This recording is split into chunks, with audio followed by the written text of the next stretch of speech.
chamar para a palestra agora o doutor Rodrigo Dantas, que vai nos trazer um tema que é a imparcialidade no divã.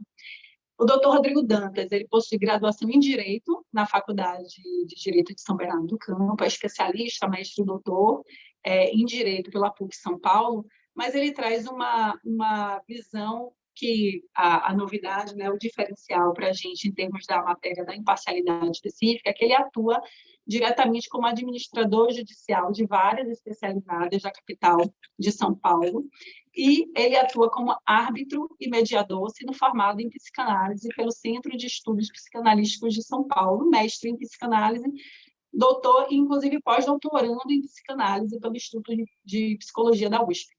Os temas, o tema de doutor Rodrigo com o tema de doutor Eduardo, em tese, se parecem distintos, mas, em realidade, eu tenho certeza que o debate ele vai ser muito profícuo em conjunto por conta de, na realidade, justamente pelo que nós vimos das críticas ao neoconstitucionalismo, a imparcialidade ela é justamente trazida e posta ao divã, como nós vimos todos os dias aqui na nossa atividade.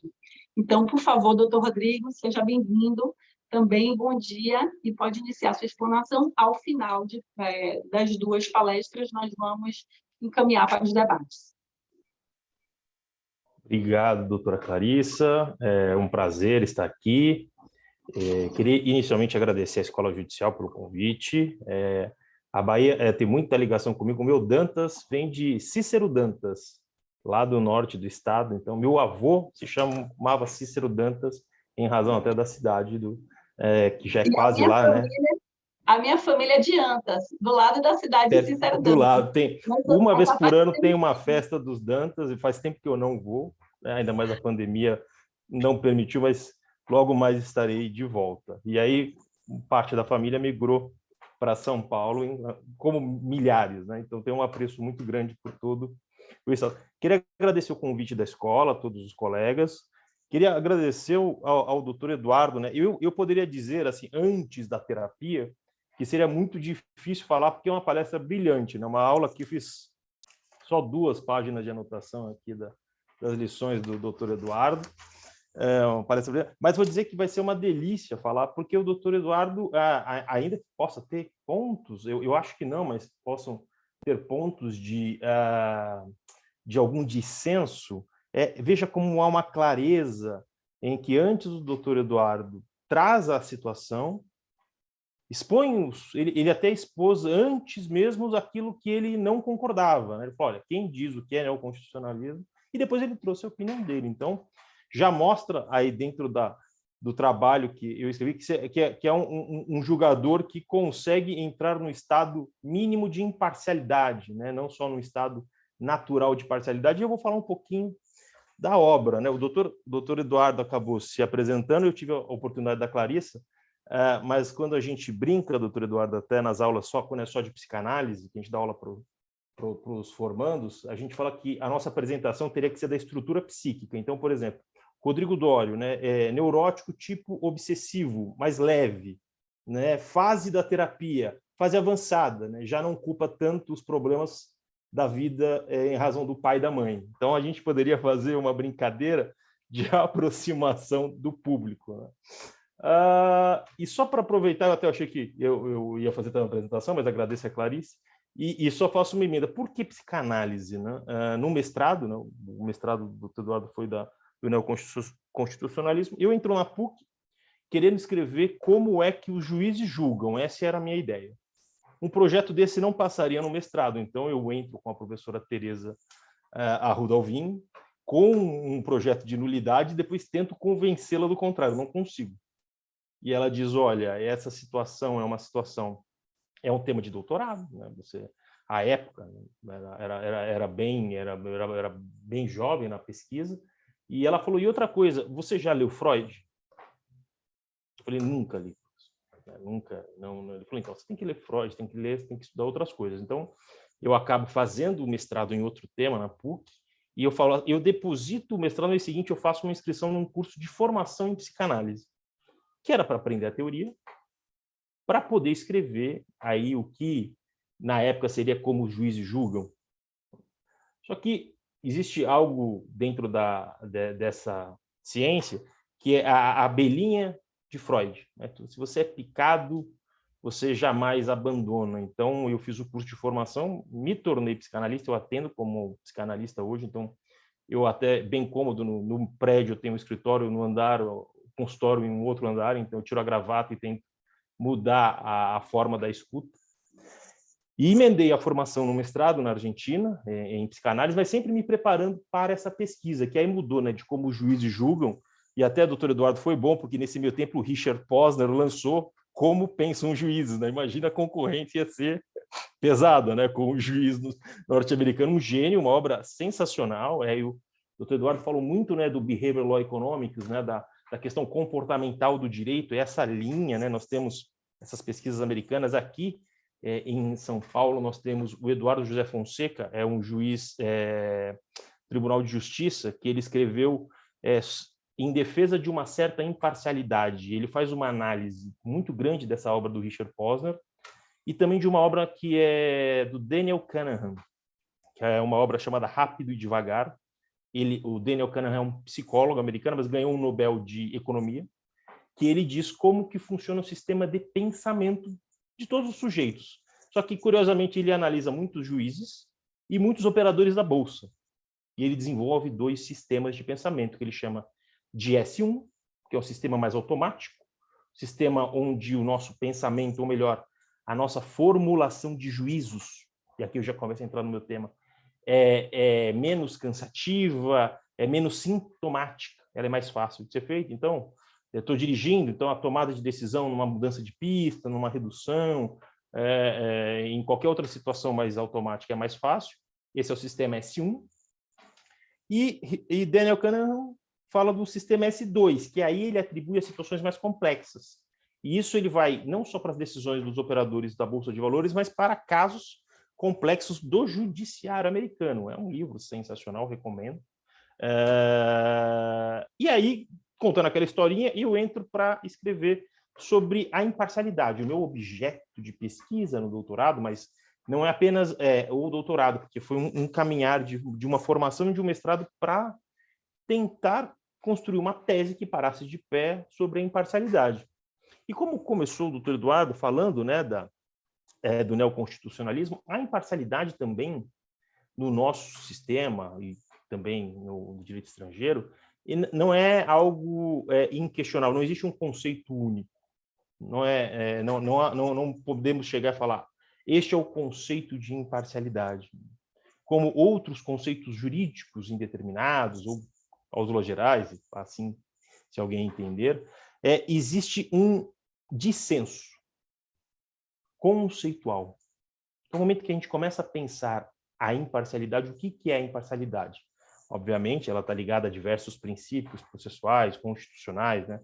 O devido processo legal, o juiz natural, o princípio da isonomia, diversos, o princípio do acesso à justiça, né?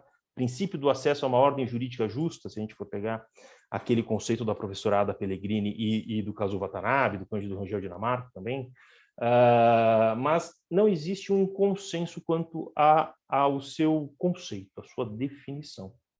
Se a gente fosse pegar historicamente a situação da imparcialidade, a gente poderia ter um ponto em comum que ainda vem aos dias de hoje, mas é bem antigo, é aquele brocardo latino, né? Nemo iudex in causa sua, que ninguém pode ser juiz de sua própria causa.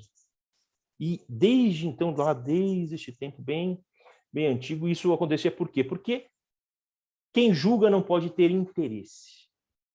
E aqui a figura do interesse ela surge e ela evolui com esse brocardo e ela vem caminhando num tempo e há ramificações. Né? A imparcialidade, ora, é discutida e comparada com a neutralidade, ora é discutida e comparada com a independência. Né? Então, imparcialidade e independência é a mesma coisa, ou ora não é mais a mesma coisa, é a mesma coisa que neutralidade, ou ora não existe neutralidade por sermos humanos. Né? E é uma questão muito importante. Somos sujeitos, né? Mas veja, sujeitos a quê? Somos seres assujeitados, e aqui é uma situação que já tem um primeiro contato com a teoria freudiana, né? Nós somos um sujeito do inconsciente, mas eu chego lá. E chegando na Constituição de 88, ainda falando do conceito de imparcialidade, nós temos essa vinculação muito forte com a figura do juiz natural. Então, temos todo esse caminhar, toda essa lógica, mas um ponto em comum, um ponto de intersecção, talvez, de quase todos aqueles conceitos ou tentativas de definição deste instituto da imparcialidade, reside na questão do subjetivismo. Está ligado ao subjetivismo do ser humano. Temos questões, e aí o doutor Eduardo falou muito de questões emocionais, né? Veja, na interpretação da norma, interpretação do direito, na aplicação do direito. Uma frase aqui que eu anotei, doutor, vou colocar na segunda edição do meu livro e vou fazer referência a essa palestra, né? Qualquer pessoa que redige bem, que tem uma boa retórica, pode tornar qualquer coisa conforme ou desconforme a partir de um princípio. Essa frase aqui é muito importante, trazida pelo doutor Eduardo. Por quê? Porque isso está ligado ao subjetivismo. Então, há uma situação de que passa pelo ser, e eu chamo a imparcialidade no divã porque árbitros e juízes são naturalmente parciais, porque passa por esse subjetivismo. Então, esse elemento é um elemento comum da imparcialidade, e ele que me levou, na verdade, a buscar nessa outra ciência um amparo teórico e prático para tentar traçar alguma definição, alguma contribuição, talvez que seja mais importante. Como é que funciona esse subjetivismo? Então, a obra do Eduardo Fonseca, a obra do Daniel Kahneman, a obra do Richard Posner, várias obras ligadas ao direito comportamental ou law economic, behavioral law economics, trazem ideias como esse S1, S2 que eu comentei com vocês. Mas eu me aproprio no trabalho da teoria freudiana, da psicanálise. E o que eu trago, né? O que eu busquei nessa teoria? Eu preciso contar para vocês uma breve historinha.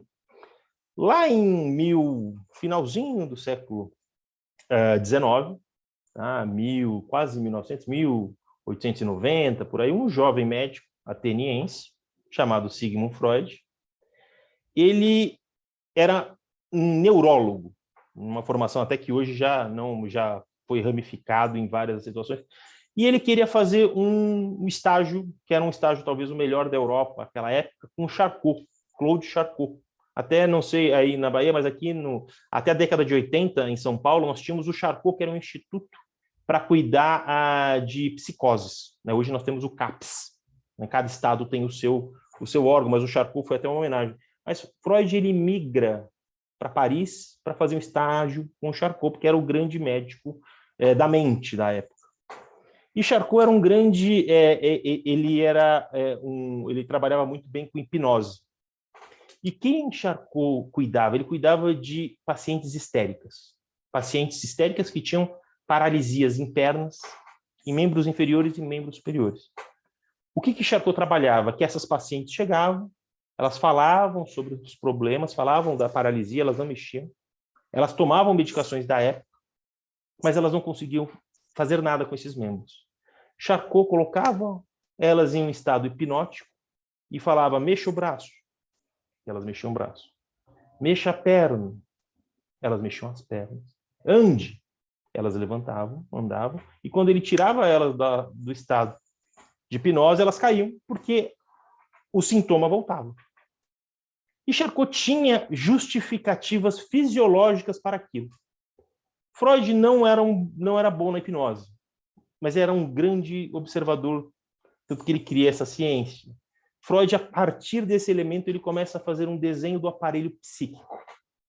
Ele começa a entender, falou, existe um estado da mente, que não é a consciência, Existe um estado da mente por trás da consciência, que é definidor, porque quando você não está no estado consciente, ou quando essas pacientes não estavam nesse estado consciente, elas andavam. A paralisia grave sanava, era sanada.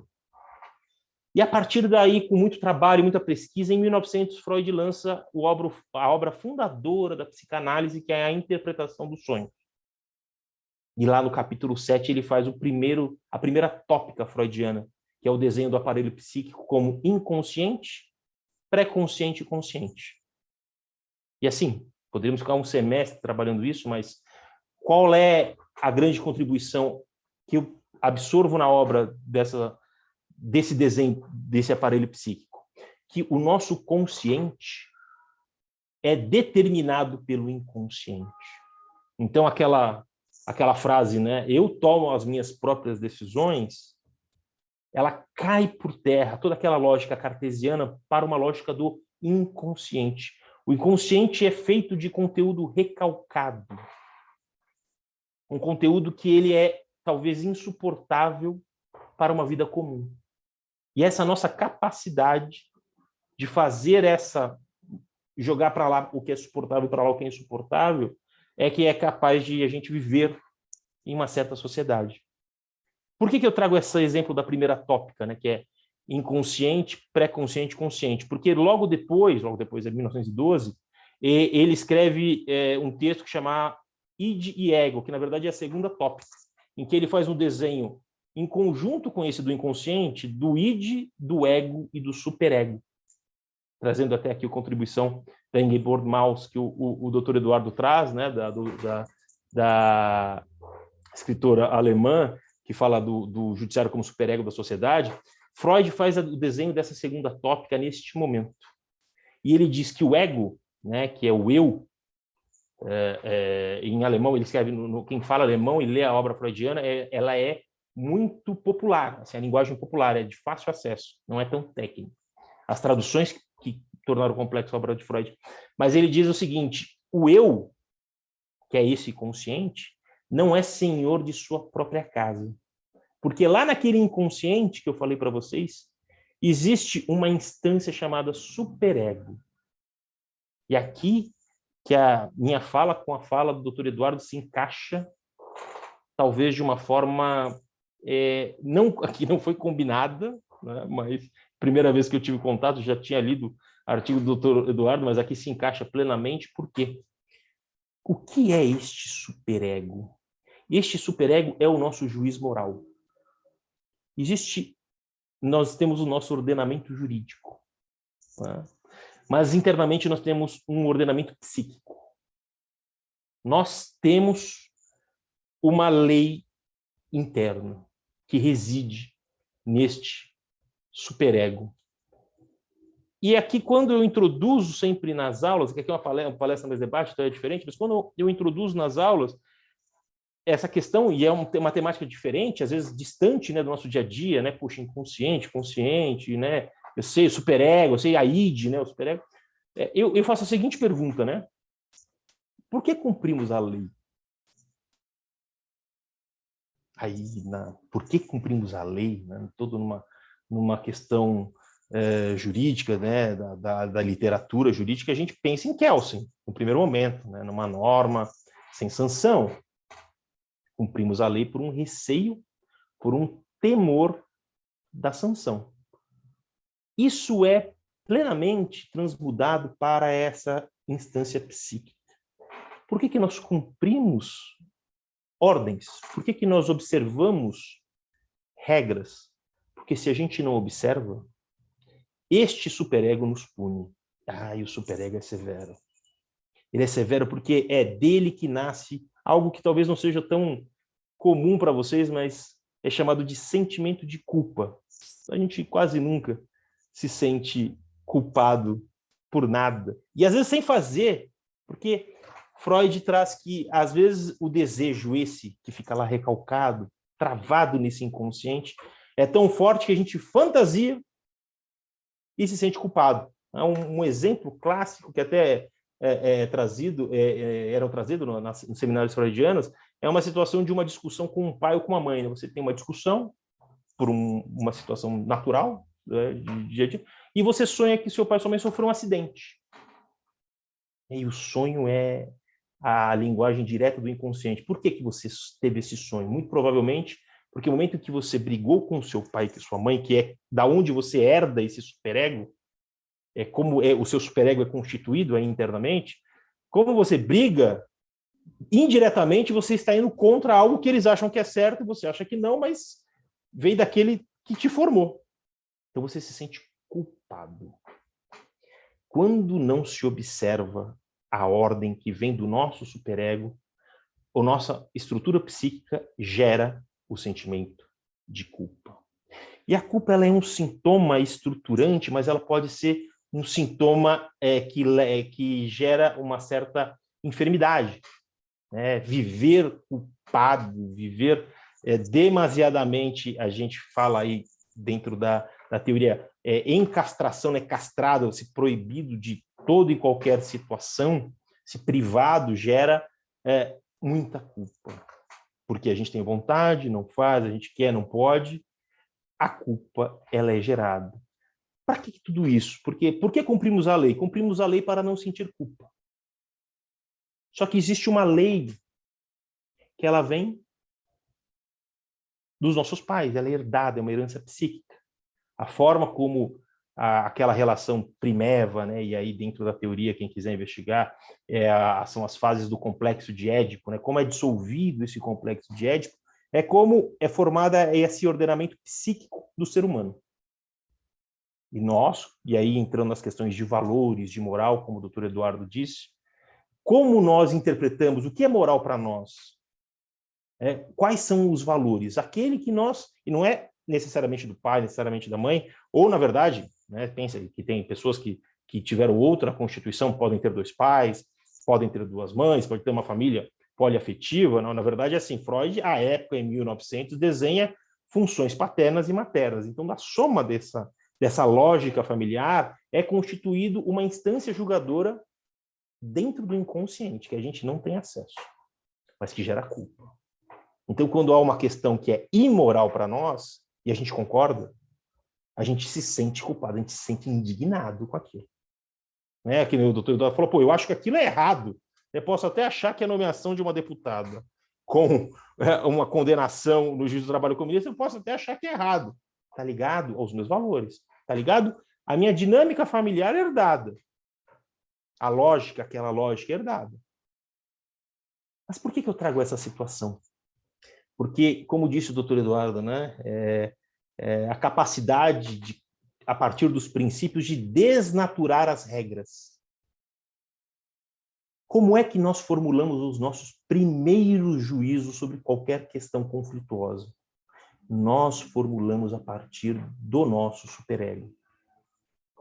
Se é certo ou se é errado, quem vai nos dizer inconscientemente lá, eu falo lá atrás, né, mas é porque fica mais fácil uma questão acadêmica, né, é o superego. Quem tem mais direito, o que é mais justo, aí dentro daquilo que foi também chamado pelo doutor Eduardo de justiça individual, quem vai nos dizer é o nosso superego, na formulação de um primeiro juízo. Só que a lei, ou o ordenamento jurídico, ele pode nos dizer algo ao contrário. Mas o superego diz que é A, o ordenamento diz que é B. Qual que é o movimento natural desse primeiro juízo? Eu desnaturo o ordenamento e aplico o meu superego. Porque eu não me sinto culpado. Uma das frases que eu trago no livro é: o magistrado que não se sente culpado, talvez é aquele que não tenha sido tão imparcial assim, porque a culpa é uma coisa natural quando você superar o seu superego e aplicar o ordenamento jurídico. Pode ser que os dois estejam no mesmo sentido. Eu tenho um conceito moral, e este conceito moral é definidor do meu superego. A lei diz a mesma coisa, então, poxa, vou de cruzeiro. Aplico aqui a norma e me sinto cumpridor da justiça. Me sinto cumpridor do superego. E aí é uma coisa até mais complexa, mas eu posso trazer uma versão pocket aqui, eu me sinto reconhecido pelo olhar do meu pai e da minha mãe. É quase como quando eu me formo, quando eu ganho alguma situação, aquele reconhecimento. Tudo está ligado a um olhar paternal, maternal. E o cumprimento do superego tem a mesma relação, porque vem do complexo de Édipo. Mas para ser funcional aqui na palestra, há um choque natural entre superego e ordenamento, muitas vezes. E por que eu chamo no livro, então, de estado natural de parcialidade? Veja, estado natural de parcialidade. Porque todos os sujeitos humanos, sejam os julgadores ou não, então sejam os magistrados, sejam os árbitros, sejam os juízes de fato, sejam todos os demais, eles formulam o seu primeiro juízo a partir do seu superego. Então, o primeiro juízo formulado sempre está ligado a um estado, que é natural de parcialidade. Então, somos todos parciais num primeiro juízo. Num juízo, e aí se eu for pegar um pouquinho do Daniel Kahneman, do Rápido e Devagar, num sistema do S1, que é aquele sistema mais fácil, mais rápido, menos custoso psiquicamente. Agora, o que eu chamo de estado mínimo de imparcialidade é a capacidade de você superar o seu superego, de relevar ele, de aplicar a norma, de sentir a culpa, é sintomático. Você ser um julgador imparcial vai te gerar sintomas de culpa. Por isso que eu falo, é um ofício difícil, é muito difícil ser julgador, porque quando você tem que ir contra o superego, não tem como você não sentir culpa. A culpa, ela é do inconsciente, mas o sentimento é consciente. Às vezes você está tomado de culpa, você não sabe por quê. E aí, se isso se acumula, começam as fobias, né? Porque você não materializa, aquela situação fica travada, o inconsciente tem um espaço. Né? Freud chama do retorno do recalcado. É um texto brilhante, né? O recalque, né? Que fica em alemão, como eu vi que o doutor Eduardo fala e pesquisa bem, repressão, eu mando a palavra, uma palavra comprida, viu, doutor Eduardo? Mas em espanhol ela é desmentida, né? O inconsciente acumula, gera culpa, então você fala, pô, eu vou viver culpado, vou viver com sintoma, até afastamento, né? Eu fiz uma pesquisa junto ao CNJ e os americanos têm muito essa questão empírica, né? A maior causa de afastamento do trabalho dos magistrados são questões psíquicas, são questões psicológicas, como eles chamam. E grande parte das pesquisas indica a culpa como um sintoma. E aqui Freud explica de onde vem a culpa. Um juiz que consegue superar a sua lei interna e aplicar a lei dos homens é um juiz que vai sentir culpa. E como que ele precisa dissolver isso, de alguma forma? Existe uma forma de satisfação dessa pulsão, que Freud chama, que é a sublimação. Né, que eu consigo transformar essa pulsão em alguma coisa benéfica, até no coletivo. Então, por exemplo, o doutor Eduardo é contra uma situação, contra, ele é formado, ele tem uma questão religiosa, tem uma questão familiar, e ele é contra, ele chega, vem uma situação, e ele julga a favor da lei, contra o seu superego, ele vai se sentir culpado. Mas como que ele dissolve? Como pode ajudar? Vou escrever artigos para mostrar como esta lei é indevida. Então, eu faço produção científica. A doutrina, infelizmente, no nosso país, ela não tem um peso como tem na Alemanha. Né? Um julgado inadequado da corte alemã, ele é massacrado pela doutrina. Massacrado. O que leva aos magistrados terem um cuidado com a sua obrigação. A doutrina aqui, ela não é. Então, veja, como é importante essa forma de sublimar essa pulsão não atendida que está ligado ao superego. Então, por que eu chamo de estado mínimo? Não é porque é algo diminuto ou pejorativo, ele é mínimo porque este magistrado precisa, este julgador precisa deixar de ser aquele sujeito que ele foi formado, pelo menos provisoriamente, para aplicar a lei do ordenamento jurídico, sofrer os sintomas e depois voltar. Ele não consegue viver nesse estado. Ele é mínimo porque ele tem que ter algumas condições mínimas. E uma das mais importantes é o superego, é esta superação do superego. Até parece pleonástico, né? Superação do superego. No livro, eu trago uma cena daquele filme 12 Homens e uma Sentença, ainda da primeira da primeira edição com o Henry Fonda, em que eu tenho que dar um spoiler, né? Senão não consigo falar do exemplo, né? Mas ele é quase como que existe um jurado que ele era o mais aguerrido nos argumentos, no sentido de condenar um jovem que tinha supostamente assassinado o próprio pai. Só que o desencadear dos fatos demonstram que este jurado tinha tido um problema grande com seu filho e tinha tido até uma briga, chegado às vias de fato com o seu filho, e o seu filho lhe deu um tapa na cara. E quando ele relata isso na mesa do júri, ele falou: este tapa na cara doeu como uma facada.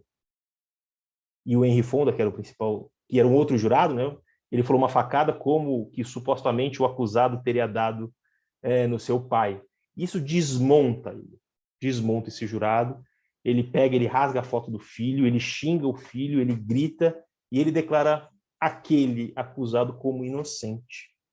Este é um caminho de um estado natural de parcialidade das condições naturais psíquicas daquele julgador para um estado mínimo. Ele deixou de ser aquele pai que tem problema com o seu filho para poder julgar um filho que poderia ou não ter matado o seu pai. Porque a facada que este acusado teria dado foi a mesma dor que ele sentiu quando ele tomou um tapa na cara do filho. Que, poxa, deve ser uma situação bem complexa. Né? Um exemplo de Freud, quando ele faz uma distinção entre...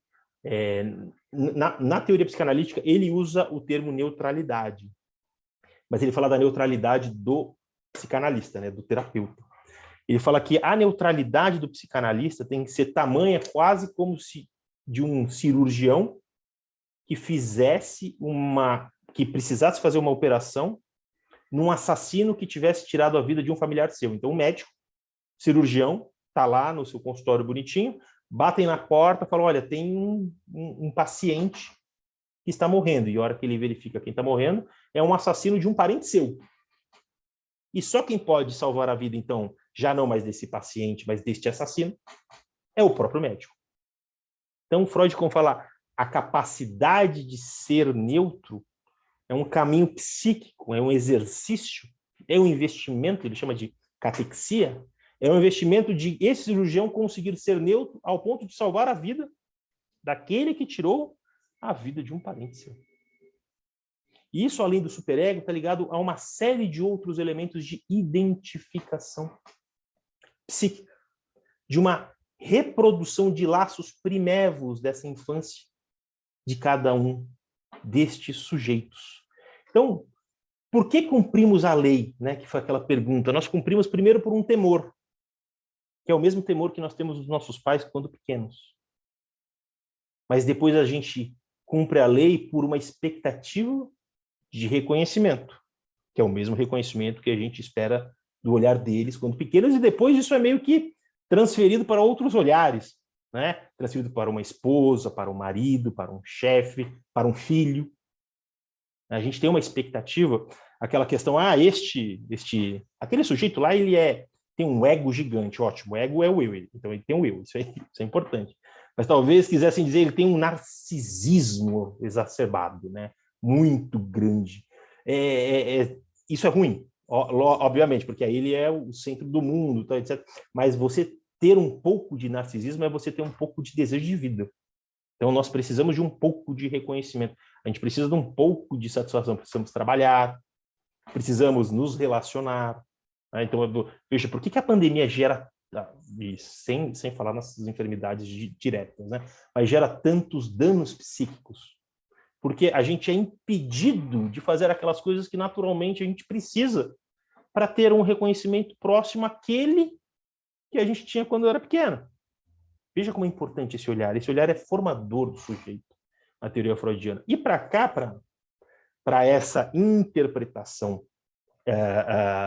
da imparcialidade, na verdade, para a contribuição da imparcialidade, um magistrado que ele estaria nesse estado mínimo de imparcialidade é esse que tem essa relação direta com o superego. E para chegar à parte final da fala, e aí aproveitando, poxa, a aula do Dr. Eduardo é sensacional, eu fiz aqui várias anotações mesmo. os exemplos, né, do decreto de indulto, juiz de valor, conversão do imoral em ilícito. Veja como isso parte do superego. O meu superego diz que é imoral. Eu sou um magistrado. Eu fui nomeado. Vamos falar pelo próximo presidente da República. Já tenho idade, né? Sou da área, vou ser nomeado pelo STF, Eduardo.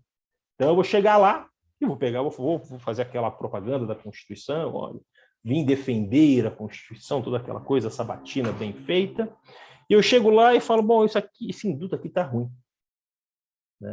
Esse indulto aqui, ele está inadequado e, por ser imoral, eu converto ele em ilícito, porque dentro do meu superego, aquilo me incomoda. Mas como eu sou ministro do STF, eu digo que é constitucional ou não. Veja o perigo disto. Aí eu não vou entrar, porque o doutor colocou brilhantemente, de uma forma antecipada, mas no meu livro, e aí eu falo que se encaixa perfeito as ideias, no meu livro, uma forma de parcialidade, ou seja, de o julgador ser suspeito, é o ativismo judicial. E aí ativismo judicial, né, pode ser denominado de diversas formas, mas eu trago aquilo, né, que foi até trazido na palestra anterior. É quase como existindo uma regra constitucional legítima, mas contrária àquilo que eu entendo, ou contrário ao meu superego, eu dou uma forma de desnaturá-la. E aplico o que o meu superego determina. Porque aí eu não me sinto culpado. Eu sinto que eu fiz justiça. E aqui é um ponto importante. Este julgador que age assim, ele não necessariamente está de má fé. Ele pode estar na... Porque, dito lá no comecinho da fala, é o inconsciente. A gente não tem o eu. A minha internet começou a oscilar, tá? Vocês estão ouvindo bem? Tudo bem? Tá. O eu não é senhor de sua própria casa. Essa frase é de Freud no id e no ego, 1912. O eu, quer dizer, o ego, não é o ego, não sou eu que defino, eu votei com as minhas próprias convicções. Não, eu votei com o superego, que eu herdei um pouquinho do meu pai, um pouco da minha mãe, da minha relação de identificação com a cultura italiana, com a religião protestante e com algo católico que veio da família da minha esposa, que a gente batizou a minha filha. Eu voto assim. Quer dizer, eu formulo meu primeiro juízo desta forma. Se eu não consigo formular um outro juízo desapegado do meu superego, eu posso estar em parcialidade, eu posso ser parcial, mas eu posso não fazer isso de má fé. É uma atividade mental automática. Eu automaticamente faço isso. Na melhor das intenções. Tanto que tem uma parte do capítulo do livro que eu digo, o julgador suspeito de boa-fé. E é plenamente possível, e eu digo, dificilmente um ser que é humano consegue fazer todo esse desapego do superego, ou um desapego total. Eu faço até um desenho, que aí, por uma questão acadêmica, né, eu falo que o estado mínimo de imparcialidade ele é um núcleo de uma célula. Lembra aquela aula de biologia, né? Temos a célula, tem um conteúdo dentro da célula e tem um núcleo lá no meio. Esse núcleo é o estado mínimo de imparcialidade. Só lá dentro que eu consigo julgar de forma imparcial. Mas a membrana desse núcleo para a célula, ela é uma membrana aquela que é semipermeável. Não tem como não passar algo da célula mãe, da célula grande, lá para dentro, não tem como. Mas o que é necessário é que este julgador, árbitro, juiz de fato, juiz do juizado, o magistrado togado comum, entender que este é o formato do pensamento dele, da estrutura psíquica. Não só para ele ser imparcial, mas para depois ele conseguir, se houver esse choque entre a lei e o superego, ou seja, a lei exterior e a lei interior, se houver esse choque, para que ele possa, de alguma forma, diluir essa culpa. O que vai gerar essa culpa? É estruturante. Finalizando agora de verdade mesmo, além do ativismo, uma forma prática, né? Porque toda essa minha pesquisa é em processo. E processo, se você não é processo civil, se você não é prático, é uma coisa que fica aquela, é legal, falou legal, construiu, parou de pé, mas como que eu aproveito isso no dia a dia, né? Uma das formas mais concretas dessa verificação é o pré-julgamento. Pode ser que, em algum momento, o magistrado, o julgador, o árbitro, na linguagem, no discurso, ou seja, nas decisões, às vezes em outras situações, ele declare um pré-julgamento. E este pré-julgamento, ele é fundamental para apurar uma não capacidade de deixar esse estado natural de parcialidade, ou uma incapacidade de proferir decisões imparciais chegando nesse estado mínimo. Tem um julgado muito antigo do Youssef Carrali, um desembargador, professor aqui de São Paulo, que era num caso em que o juiz fez várias considerações a priorísticas contra uma parte, considerando como devedor contumaz, uma série de situações antes da própria sentença. E houve a exceção de suspeição. E o que disse Youssef neste caso? Considera-se suspeito o juiz que, ainda que inconscientemente, veja, 1989, o professor Youssef Carrali, infelizmente falecido, mas o grande esmagador e o grande civilista, né? Diz que considera-se suspeito o juiz que, ainda que inconscientemente, faz considerações a priorísticas nos autos com relação às partes, denotando a evidência uma falta de serenidade para decidir a causa e comprometendo a majestade da justiça, que deve prevalecer sempre em qualquer julgamento, para que não haja um pré-julgamento. É brilhante esse trecho, até vou colocar aqui no chat, na hora que eu terminar, mas ele traz muito dessa situação. Por quê? Onde que eu constato? Pode ser que num caso seja impossível de verificar isso. Não dá para você abrir ali a mente, porque você não enxerga o inconsciente, você enxerga o cérebro. O inconsciente, ele é uma instância psíquica que nos atravessa como sujeitos de direito, como sujeitos do inconsciente. Mas, entendendo que nossos juízos são naturalmente parciais, ou pelo menos os primeiros juízos são naturalmente parciais, é importante entender que há a possibilidade de um choque daquilo que o nosso juízo moral entende, superego, do que a lei determina. E aí, finalizando de verdade, a possibilidade de fazer com que um princípio que é abstrato, que é geral, supere uma regra, pode transmudar esse exercício de manter a regra do superego para que não seja gerado o sintoma da culpa no julgador. Feitas essas palavras, com 10 minutos antes, eu devolvo e abro para o debate. Acho que agora a parte do debate vai ser a parte mais importante do nosso encontro. E agradeço mais uma vez toda a paciência de vocês e todo construído até aqui.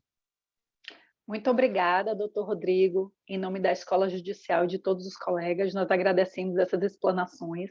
E também, assim como aconteceu durante a palestra de doutor Eduardo, o nosso chat ficou super agitado, inclusive em continuação àquilo que estava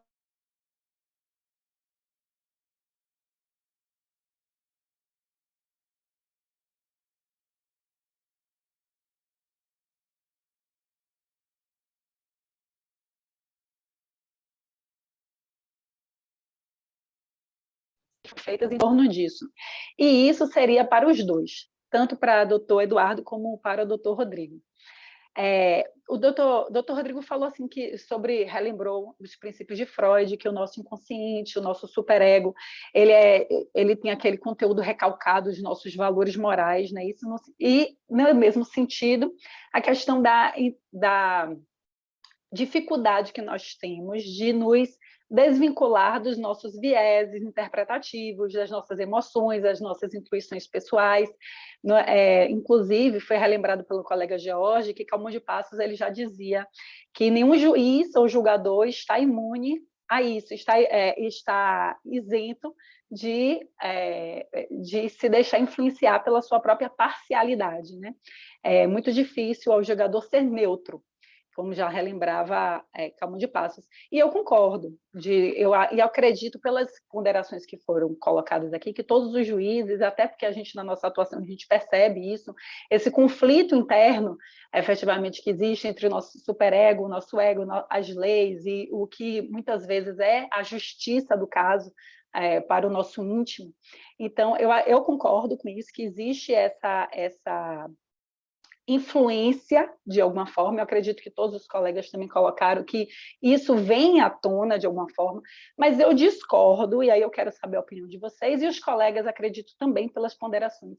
Eu discordo que isso gere necessariamente um decisionismo, que gere uma pura retórica, subjetivismo das decisões, que é a grande crítica do neoconstitucionalismo, ativismo judicial. A gente ouviu aqui também em outra palestra do Tolênio Streck, que também é um grande crítico a esse neoconstitucionalismo, justamente pela capacidade de fazer morta a letra da lei a partir da interpretação dos princípios. Mas eu discordo que necessariamente gere um decisionismo, justamente queria saber a opinião dos senhores, se não seria possível, a partir do nosso ego racional, do nosso consciente, a gente atingir esse estado mínimo de imparcialidade que o doutor Rodrigo colocou, a partir da aplicação, por exemplo, das teorias da argumentação jurídica. Nós temos muito desenvolvimento do discurso racional, Robert Alex, aqui uma colega, doutora Viviane Tanuri, relembrou também que o próprio reconhecimento dos nossos vieses nos auxilia a atingir esse estado mínimo de imparcialidade, a aplicação dos princípios de Bangalore e da conduta judicial. Será que a adoção desses critérios racionais, né, essa racionalidade jurídica, discursiva, isso não seria suficiente para o magistrado superar a sua justiça interna, o seu superego, aquilo que é a primeira decisão, né? O primeiro juízo de valor, e alcançar um juízo de imparcialidade, pelo menos mínimo, para gerar uma decisão que alcance, que mantenha a segurança jurídica? Qual é a opinião dos senhores? Ou os senhores acreditam que necessariamente a aplicação desses princípios vai abrir espaço para o magistrado, muitas vezes sem perceber, né, na boa-fé, inclusive, ele se deixar transpor para a decisão aquilo que, na realidade, é apenas a sua decisão judicial, a sua decisão pessoal, e superando aquilo que é a decisão política legitimamente estabelecida pelo Congresso Nacional, pelas leis, pelos princípios. Então, acho que isso foi uma ponderação geral. Eu tentei aqui fazer um apanhado das ponderações de muitos colegas a respeito disso. E uma pergunta minha específica, considerando a experiência de Dr. Rodrigo como mediador. O senhor disse que a gente tem que desenvolver meios de dissolver essa culpa. E na minha experiência, eu vejo que, sim, eu tenho muitos... o meu superego, ele embate muito com o meu ego. E um lugar onde eu consigo dissolver bastante essa culpa é na atuação, na mediação. E aí eu queria saber qual é a sua opinião, porque o senhor disse que é aquela situação de tira a gravata, está numa sala, é psicanalista, na outra sala está na área do direito. E no nosso caso, a gente tem uma toga, a gente tira a toga, vamos aqui começar um processo de mediação. E aí, no processo de mediação, a gente sabe que nós vamos desenvolvendo um diálogo aberto sobre questões de justiça moral, que vão além do que está na lei. E a gente pode, inclusive, fazer acordos e desenvolver um diálogo de justiça moral. Mas, no momento que o acordo não chega, a gente veste a toga, agora vamos mergulhar aqui no nosso ego. Qual é a sua opinião? É possível o magistrado conseguir atingir esse nível de imparcialidade, de segurança jurídica para a sociedade, mantendo também essa atividade de mediação?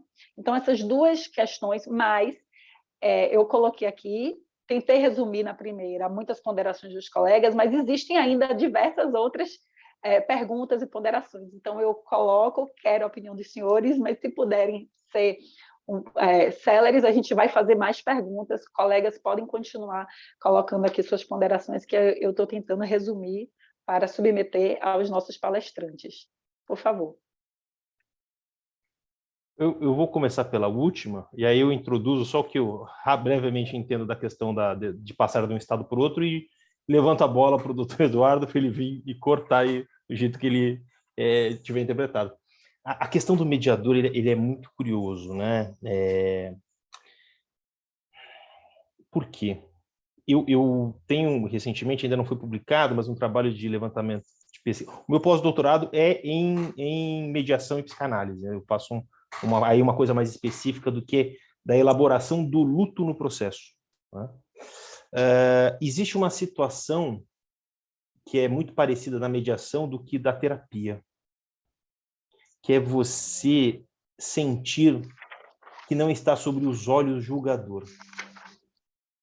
Qual é a terapia que funciona? Por exemplo, tem um paciente comigo, eu tenho 8 anos de formato, tenho 8 anos de clínica. É pouco. Não sou um grande psicanalista.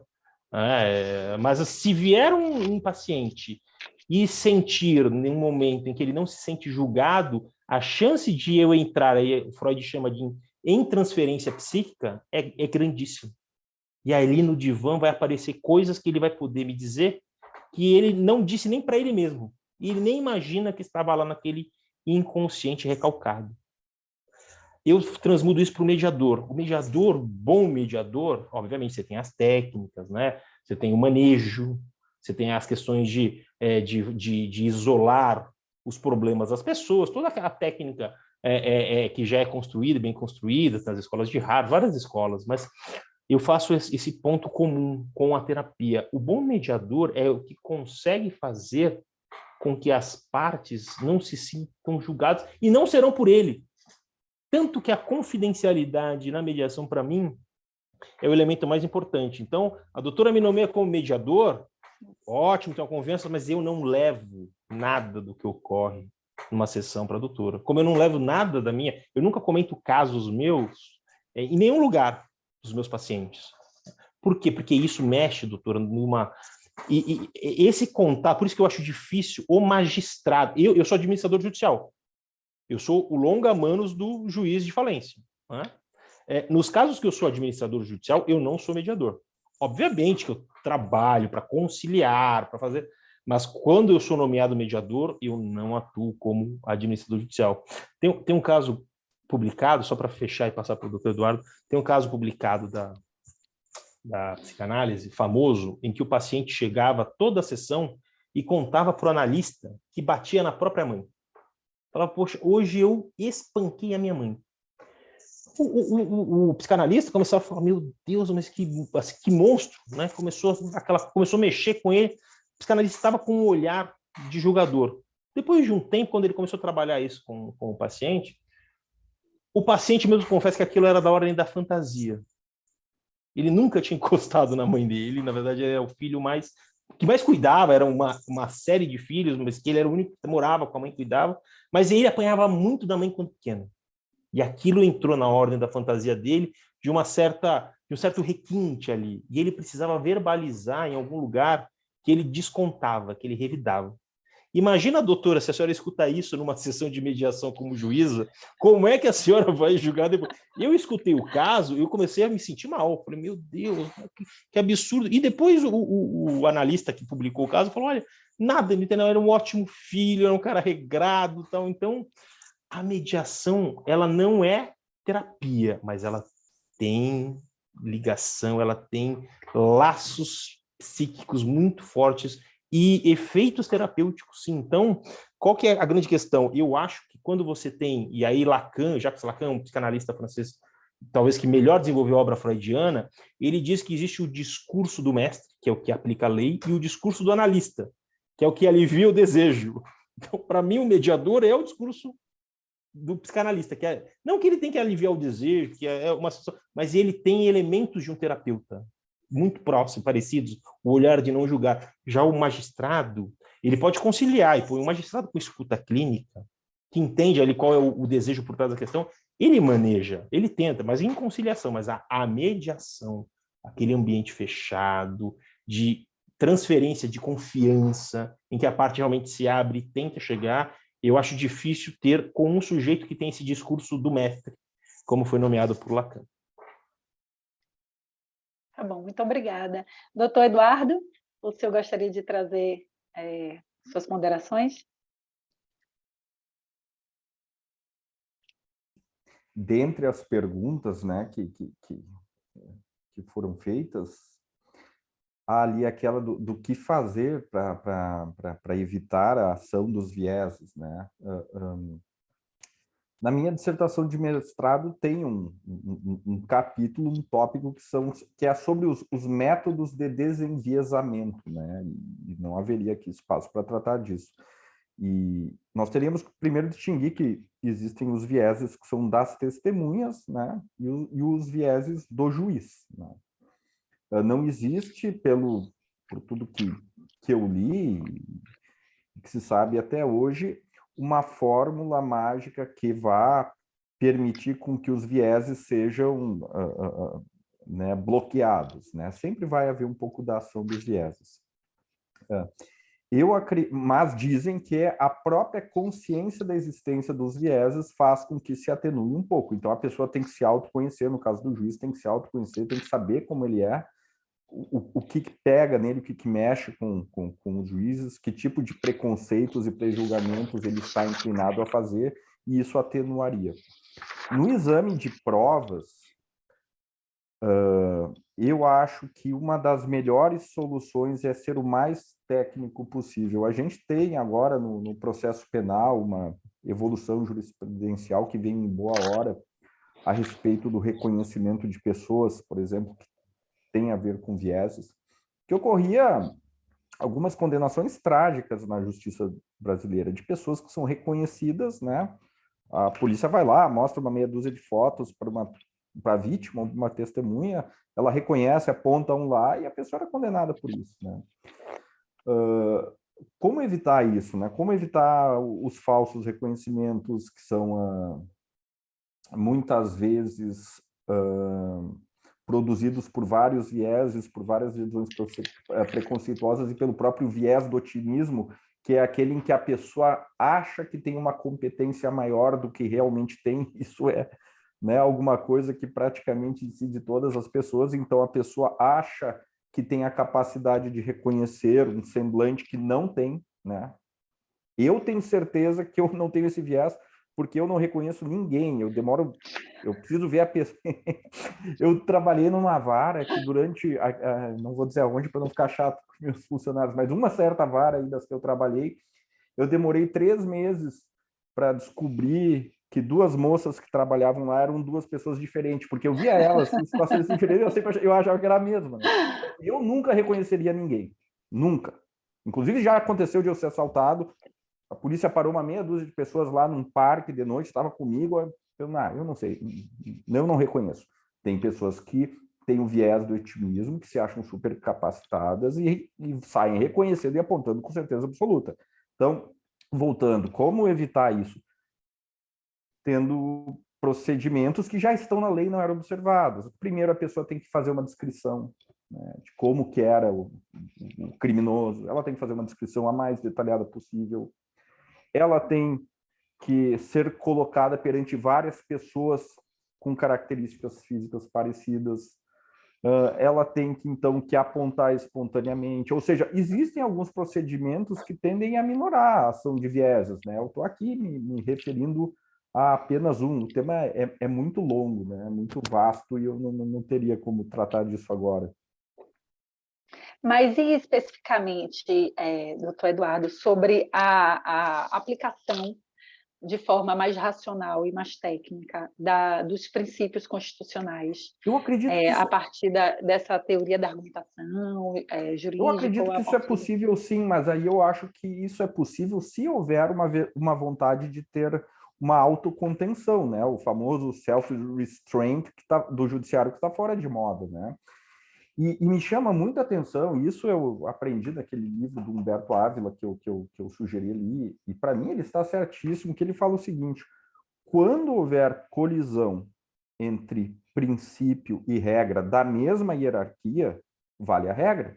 E é muito claro por quê? Porque a regra ela é mais densa, a regra ela já pensou no caso e já deu a solução para ele, e o princípio valeria para situações ainda não pensadas, claro, da mesma hierarquia, óbvio, né? E o que parece que ocorre hoje, até ouvi alguns comentários ali antes, é o oposto. Se existe uma colisão entre princípio e regra da mesma hierarquia, se vai para o princípio. Mas então, para que serviria a regra? Né? Ela não precisaria existir. E eu acho que isso é um dos fatores que gera toda essa insegurança jurídica. Mas eu acredito, sim, na possibilidade de usar princípios de forma racional, desde que haja um certo comedimento, a deferência ao legislador e que os princípios sejam utilizados quando realmente não houver uma regra válida aplicável. Teve um colega que comentou, só queria fazer um comentário aqui para não esquecer, sobre a análise econômica do direito. O meu mestrado foi nessa área.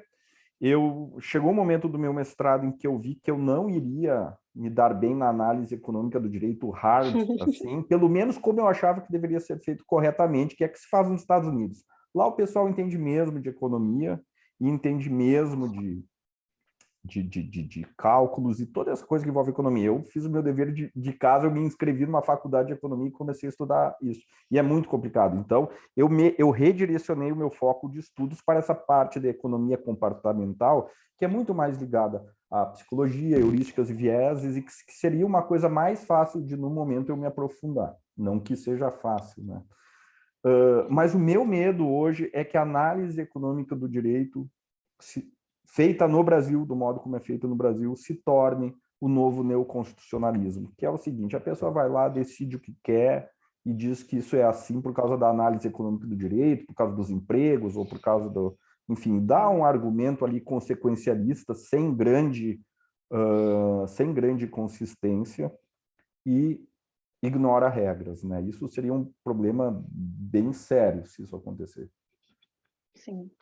Nesse ponto, inclusive, que o doutor pontuou sobre a ponderação de Humberto Ávila, de priorizar a lei quando há, né, a lei em relação aos princípios que surjam. Tem uma pergunta, a doutora Viviane Itanuri. Aliás, não, perdão, foi a doutora Viviane Ferreira que colocou, que ela disse assim, que nós estamos em situação de diversas circunstâncias de déficit democrático, que nós temos uma vasta produção legislativa de baixa densidade democrática, em sentido de afastamento de um diálogo social, com modificações importantes a partir de medidas provisórias, a exemplo da medida provisória 1108 de 2022, e diversas outras medidas provisórias, inclusive especialmente no período da pandemia também. E essas medidas afetam diretamente contratos de aprendizagem, também, a MP que afeta diretamente o contrato de aprendizagem, mas também sobre o contrato verde-amarelo e outras medidas. Como lidar com a crítica ao neoconstitucionalismo nesse cenário em que a produção do direito é construída fora de uma arena política tradicional, que seria exclusivamente do executivo, né? Nós temos um executivo que não necessariamente está assumindo a sua competência. Então, a gente ponderou aqui que, às vezes, é interessante, né? Como o doutor ponderou, que, às vezes, é interessante para o Congresso Nacional deixar nas mãos do Executivo, deixar nas mãos do Judiciário, especificamente, na sua ponderação. Então, nessas situações em que a gente tem essa produção legislativa de baixa densidade, também estaríamos limitados na aplicação do direito a privilegiar as leis, aquilo que foi instituído pelo executivo, ou, na sua opinião, seria um espaço mais que possibilitaria a maior atuação do juiz no sentido de aplicação da ponderação principiológica e tentar adequar aquilo ao que é o cerne da Constituição ou dos princípios que regem, por exemplo, as relações de trabalho? Qual seria a sua opinião? Eu não conheço no detalhe essa medida provisória que foi citada, e sei que a crítica à medida provisória ela existe, enfim, desde que eu estudo direito, né, o uso das medidas provisórias. Não me parece, salvo o melhor juízo, né, teria que pensar mais a respeito do tema, mas não me parece que o fato se a medida provisória é constitucional, ou seja, se ela não invadiu aqueles temas que não podem ser tratados por medida provisória, e se ela foi produzida sob tema de relevância e com urgência, que até, salvo o melhor juízo, a análise disso é discricionária do presidente da República e da comissão do Congresso Nacional, que primeiro analisa a medida provisória, eu acho que a análise, né, de eventual constitucionalidade ou inconstitucionalidade não diferiria da análise da constitucionalidade ou inconstitucionalidade de uma lei. Me parece que a análise deve ser a mesma. Eu não consigo, eu teria que ver um caso concreto, mas eu não consigo imaginar um controle de constitucionalidade diferenciado pela espécie normativa, né? Como eu estou falando sobre uma medida provisória que eu não conheço, eu não sei... Mas a medida foi pontuada justamente como uma forma geral, assim, de exemplificar. Eu acredito que seria, na verdade, a ponderação seria essa, se existiria uma abertura maior para a atuação do magistrado no sentido da ponderação principiológica em situação a depender do tipo de norma-regra, né? Que estaria sendo aplicado. Na minha opinião, eu acredito que não. Se for simplesmente pela questão de medida provisória, eu acho que não. O que, eu repito, não afasta, né, o controle de constitucionalidade. Isso é uma garantia que nós temos de muitos anos, e controle de constitucionalidade em face de violação de regras da Constituição, é claro, ou mesmo em face de violação dos princípios. A minha crítica, né, retornando a ela, é considerar que tudo é princípio, e que os princípios eles são tão amplos e tão extensos que cabe tudo nele, de forma a que o juiz possa declarar algo inconstitucional simplesmente porque ele não gosta, né? E nisso eu queria só citar uma frase que eu gosto muito do falecido juiz Scalia da Suprema Corte dos Estados Unidos. Ele tinha uma frase que para mim e até eu gostaria de ouvir o doutor Rodrigo sobre isso. Ele dizia o seguinte, que um juiz que sempre está feliz com as suas decisões provavelmente é um mau juiz. E a razão disso é clara, porque se o juiz sempre está feliz com as suas decisões, ou duas alternativas, ou ele tem a sorte de viver sob um ordenamento jurídico que ele acha maravilhoso, ele concorda com tudo, ou ele decide do jeito que ele quer, e aí ele fica feliz, né? Só tem essas duas alternativas. A nossa atividade nos faz, muitas vezes, se formos juízes assim criteriosos, infelizes com o conteúdo das decisões. Na Justiça Federal, colegas, existem crimes que são, assim, os senhores não imaginam, patéticos. Sim, o cara tem uma rádio comunitária ali que ele tem 10, 15 ouvintes e não tem autorização, é crime. Outro, tem um crime de usurpação de recursos minerais. Os recursos minerais são da União. A pessoa, para explorar recursos minerais, tem que ter autorização da União, da Agência Nacional de Mineração. A gente lê uma lei dessas e pensa o quê? Exploração de ouro, manganês, prata.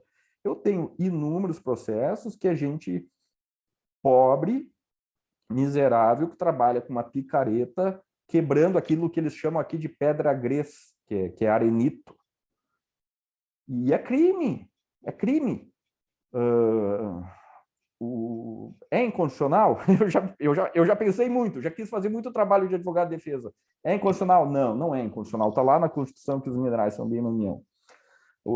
Criminalizar a apropriação de um bem que é de outro, né, sem autorização do outro, é inconstitucional? Não, não é. Nós temos inúmeros crimes contra os patrimônios. Então, o que se pode fazer? A gente, né, mais um tema para o doutor Rodrigo, a gente analisa com muita atenção todos os argumentos da defesa. Se é caso de condenação, a pena acaba sendo a mais leve possível, né? Em determinados casos que são irrisórios, aplica o princípio da insignificância. Olha, eu falando em princípio aqui. Sim. Mas é crime, e volta e meia eu estou condenando um cara lá porque ele quebra algumas pedras para vender, vende um caminhãozinho de pedras por mês, e a regularização, se ele quisesse regularizar seria tão custoso, a burocracia seria tão absurda, e ele teria que pagar geólogo e não sei mais o que não vale a pena. Para ele não vale a pena. Então, o que eu estou trazendo aqui? Um caso que eu decido e não me faz feliz a decisão. São vários os casos, não me faz nem um pouco feliz esse tipo de decisão, mas é o direito vigente no país. O que eu faço para expiar minha culpa aqui, o doutor Rodrigo? Eu vejo a minha atividade como a atividade de um mandatário do povo. O povo, nosso povo, bem ou mal, com seus representantes bons ou ruins, estabeleceu o direito, e esse direito está em conformidade com a Constituição. E a minha função é, né, eu tenho um crédito, eu tenho uma confiança do povo, da população, para aplicar o direito. Porque se eu começar a resolver fazer justiça de acordo com o que eu acho bom ou ruim, eu vou absolver um monte de gente que comete aquilo que está na lei como crime, e vou também condenar gente que não comete crimes, mas, enfim, eu não gosto de determinada conduta, né? Isso é um problema muito grave. Eu não sei se eu respondi a sua pergunta, doutora Clarissa, acho até que não, acho até que eu divaguei um pouco, mas, enfim, tratei de temas todos que foram relacionados aqui. Doutor Rodrigo, você gostaria de ponderar? Não, eu estava aqui me divertindo, pensando em casos em que eu atuo como administrador judicial e eu tenho que ser imparcial também, doutor Eduardo, né? E situações muito, muito parecidas, né? É complexo você... É quase você ser contra o sujeito que você foi formado, decidir, em algumas vezes, de uma forma imparcial.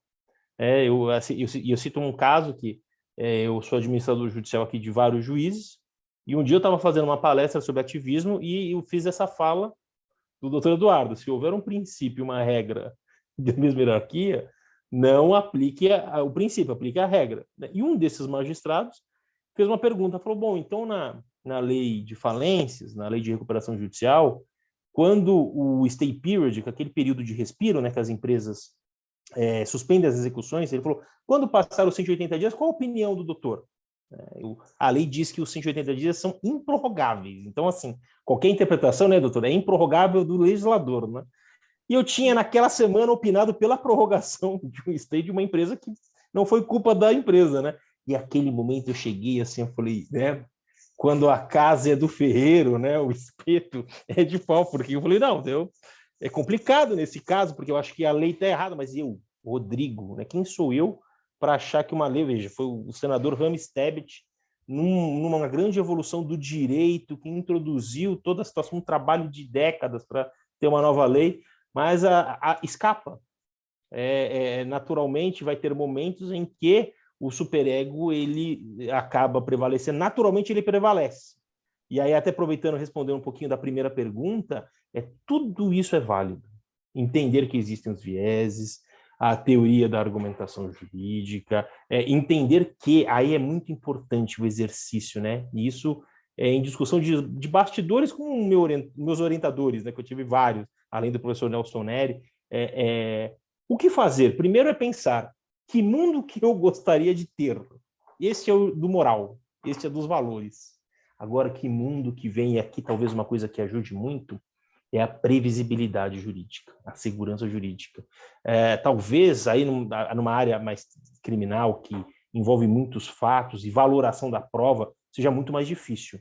Mas em um sistema em que já haja precedentes vinculantes, em que a quaestio jurídica já esteja resolvida ou já esteja, na verdade, afastada qualquer outro tipo de interpretação normativa, que vai ficar só subsunção, eu acho que facilita. Então, uma contribuição boa é melhorar aí 926-927 do Código de Processo Civil, né? A jurisprudência tem que se manter coesa, coerente e previsível. Aqui a previsibilidade vai diminuir o campo de atuação dessa instância psíquica. Veja, hoje a gente falou do superego, um pouquinho, doutor Eduardo, um pouquinho. A gente poderia ter falado da transferência e contra-transferência, do recalque. O recalque é mais angular na teoria freudiana do que qualquer outra coisa. Então, existe uma série de institutos psíquicos que são interdependentes, que te levam a querer que o mundo seja de uma certa forma,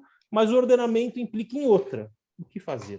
Se houver uma previsibilidade, pelo menos a que norma aplicar já ajuda. Eu acho que quanto mais contribuirmos para uma previsibilidade, mas aí parte do STF, né? De manter as suas próprias decisões, né? De não existir uma alteração repentina de decisão em matérias importantes, polêmicas, etc. Que o respeito à teoria dos precedentes, né, que reformulou totalmente o processo brasileiro. A gente está vivendo uma fase de transformação, de objetivação do direito, de respeito aos precedentes, que nos coloca, inclusive, em situações, às vezes, bem complexas, quando os precedentes eles são construídos, inclusive, de forma que vão de encontro às leis, regras, ou de alguma forma, como a gente interpretaria que seria a forma mais técnica, até mais positivista de aplicar o direito.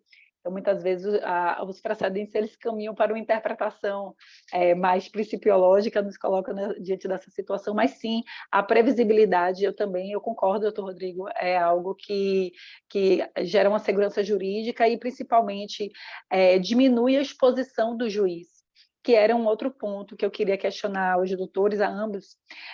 Acredito que foi do doutor Eduardo que colocou assim, que no Brasil os juízes eles não são tão... não sofrem tanta crítica da doutrina. A doutrina ela não se debruça sobre a análise das decisões judiciais para criticar tanto quanto nós temos, por exemplo, no judiciário americano.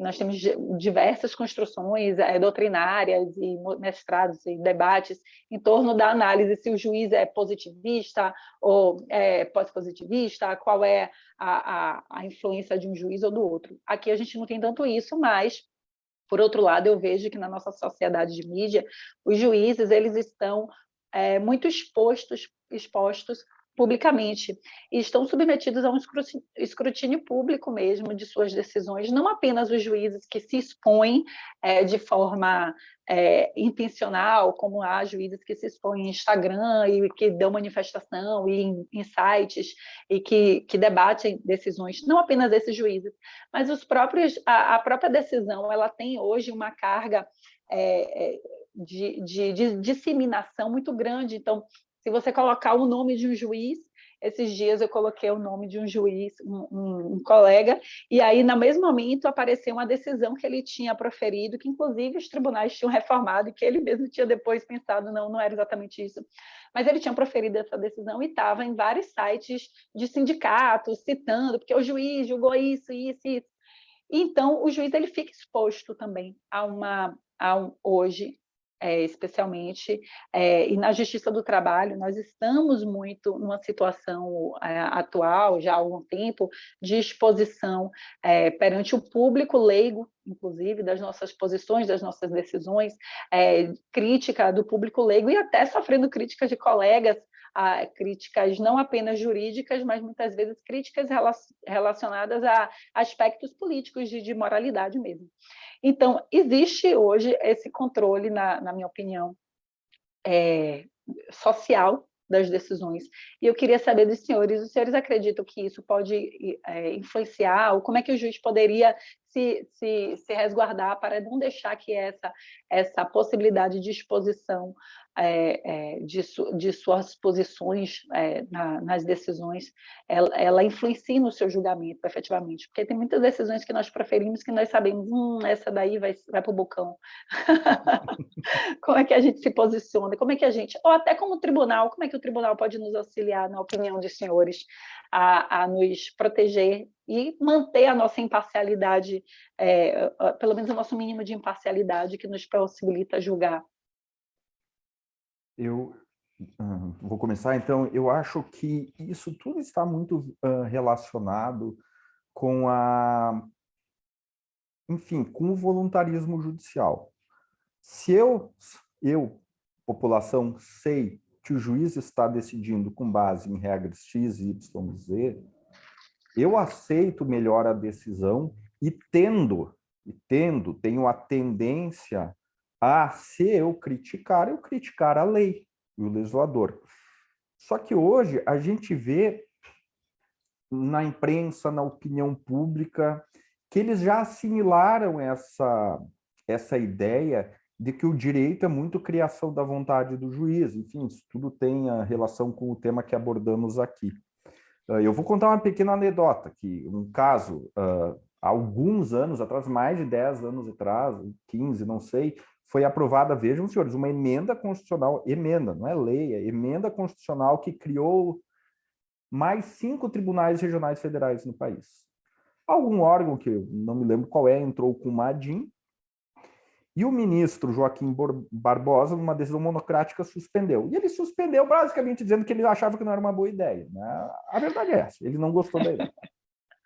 Conversando com colegas da AJUF, Associação dos Juízes Federais, muito tempo atrás, escuta, e aquela DIN...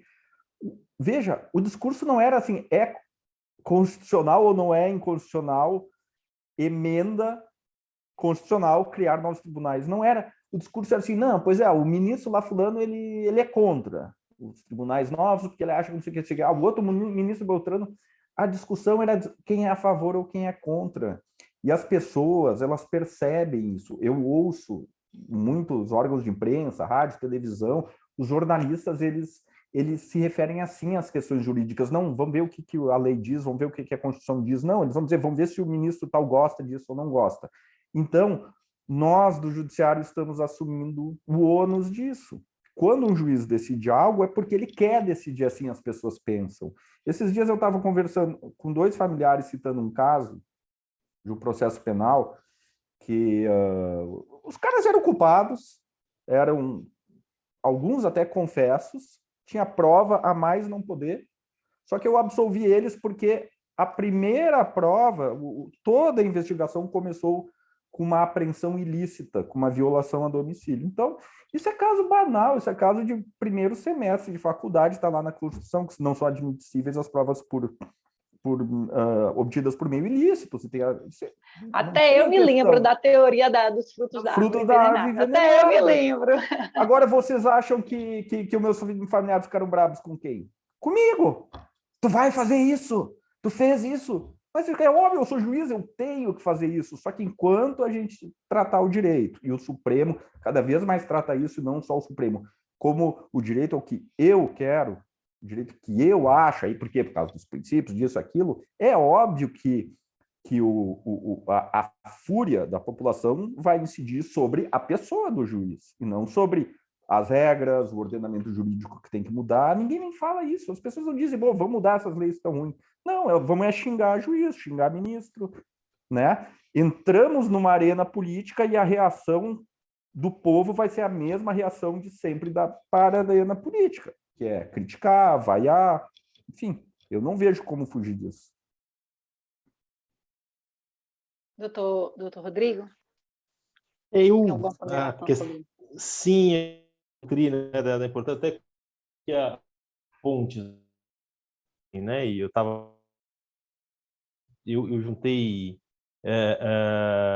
muito tempo, dinheiro para comprar o Tratado do Pontes de Miranda. Acho que oscilou a minha internet. Conseguiram ouvir, não? Sim, estamos ouvindo. Então, eu era aquela coisa, primeiro o CPC comentado, depois o tratado e depois o CPC de 39. Então, quando eu tinha aquilo, eu falei, nossa, agora eu sei tudo de direito. E outro dia veio uma estagiária por uma questão aí da advocacia, e eu falei, você conhece o Francisco? Ela, que Francisco? O Francisco Pontes de Miranda. Não, ele, onde que ele trabalha, né? Numa situação assim, de nunca ter ouvido falar. Por quê? E é uma coisa do escritório, né? Até eu, como trabalho menos como advogado, mais como administrador judicial e mediador, então aqui no escritório tem uma função mais acadêmica com eles. Então, na verdade, a provocação era de que eu falava assim, quanto tempo você não abre uma doutrina? Porque hoje a advocacia ela é pautada em que sentido? Vai ter uma decisão que nos embase. É tão imprevisível a desconformidade das decisões dos tribunais, e aí por isso que os precedentes vêm para ajudar, né? Então, sempre por meio desse neoconstitucionalismo, desse ativismo, vão existir decisões que sustentem vários pontos de vista diferentes. Enquanto que a população ela critica por quê? Porque isso é um sintoma dessa imprevisibilidade. Né? Se houvesse uma previsibilidade que chegasse nela, ia ser muito mais confortável uma decisão dessa que o doutor Eduardo tem que dar, porque falar, olha, realmente é isso para os 5 e para todos os demais. Isso aqui já é uma situação, mas não. Quando já entra, tem toda uma questão de que, por essa ordem principiológica, você não estabiliza, então quase tudo é possível, vira arena. E a doutrina, a questão na Alemanha, por exemplo, não se cita nos livros. Então, você forma hoje gerações que dificilmente vão abrir um livro diferente daquele que o professor da matéria adota para utilização, porque não é citado nas petições. Então, hoje, como você quer ser? Você tem que ser sucinto, você tem que ser lógico e você tem que trazer jurisprudência que embase o teu pedido. Pô, doutrina é quando não tem nada, né? E até já está lá, se você não grifou, é quase não tão visto. Então, assim, é um caminho arriscado, porque essa população que critica e cada vez fica mais enfurecida, ela faz isso porque ela não está mais vendo legitimidade no Estado como um todo, como ela via. E essa questão da Ingeborg Maus, que o Dr. Eduardo trouxe no começo da fala dele, o judiciário como superego da sociedade, ele até ocupa esse espaço, mas se ele funciona direito, assim, no sentido de que, se ele tem essa previsibilidade, se você pensar que essa abertura, e nós temos uma extensão continental, é muito mais fácil concentrar previsibilidade na Alemanha, que é do tamanho do estado, é menor que a Bahia, é do tamanho do estado de São Paulo, do que no Brasil. Então, como que você consegue ter uma eficiência nessa previsibilidade no estado continental? É muito complicado. Então, o estado juiz começa a perder legitimidade nesse sentido de desconexão. Essa decisão é errada porque eu sou contrário. E como a parte moral é importante, eu acho que o juiz julgou errado, ou que é um mau juiz. Quando, na verdade, como diz bem dito do Eduardo, ele é o mandatário do povo, né? Ele está ali a partir de uma lógica democrática, aplicando aquilo que é a própria vontade do povo, por meio indireto dos representantes legislativos. Né? Obrigada, doutor Rodrigo. Eu concordo e a gente visualiza cada vez mais um crescente desrespeito às instituições públicas como um todo, né? O nosso Estado ele tem sido tratado mesmo por todo o povo como e também por si próprio, então aqui não se dá o respeito, né? Mas assim, o nosso Estado tem sido